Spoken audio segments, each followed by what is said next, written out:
unstoppable soul. But I saw those two eyes staring at me, filled with torment, two tormented eyes in a sensible face, and the more tormented those eyes, the more my desire became absurd, stupid, scandalous, incomprehensible, and impossible to carry out. Uncalled for and unconscionable, that desire was nonetheless real.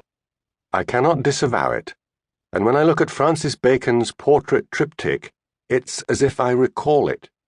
The painter's gaze comes down on the face like a brutal hand trying to seize hold of her essence, of that diamond hidden in the depths. Of course, we are not certain that the depths really do conceal something, but in any case we each have in us that brutal gesture, that hand movement that roughs up another person's face in hopes of finding, in it and behind it, something that is hidden there. 3. The best commentaries on Bacon's work are by Bacon himself in two long interviews, with David Sylvester in 1976 and with Archambault in 1992. In both he speaks admiringly of Picasso, especially of the 1926-32 period, the only one to which he feels truly close. He saw an area opened there which has not been explored, an organic form that relates to the human image but is a complete distortion of it. The emphases are mine. Aside from that short period, one could say that everywhere else in Picasso, it is the painter's light gesture that transformed elements of the human body into a two-dimensional form exempt from any obligation to resemble. With Bacon, playful Picassian euphoria is replaced by amazement, if not by terror, at what we are materially, physically.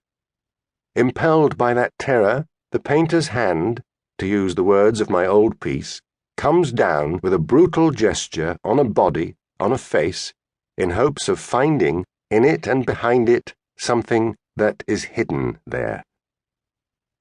But what is hidden there? It's self. Certainly every portrait ever painted seeks to uncover the subject's self. But Bacon lives in a time when the self has everywhere begun to take cover. Indeed, our most commonplace personal experience teaches us, especially if the life behind us is very long, that faces are lamentably alike, the insane demographic avalanche further augmenting that feeling, that they are easily confused, that they differ one from the next only by something very tiny, barely perceptible, which mathematically often represents barely a few millimeters difference in the arrangement of proportions. Add to that our historical experience, which teaches us that men imitate one another, that their attitudes are statistically calculable, their opinions manipulable, and that man is therefore less an individual, a subject, than an element in a mass. It is in this moment of uncertainty that the rapist hand of the painter comes down with a brutal gesture on his models' faces in order to find, somewhere in the depths, their buried self. In this Baconian quest, the forms subjected to a complete distortion never lose the character of living organisms. They recall their bodily existence, their flesh. They always retain their three-dimensional nature. And moreover, they look like their models. But how can the portrait resemble the model of which it is intentionally a distortion? Yet photos of the persons portrayed are the proof. It does resemble him or her. Look at the triptychs, three juxtaposed variations on the portrait of the same person. The variations differ from one another, but at the same time have something common to them all. That treasure, that gold nugget, that hidden diamond, the self of a face. 4. I could put it differently. Bacon's portraits are an interrogation on the limits of the self. Up to what degree of distortion does an individual still remain himself?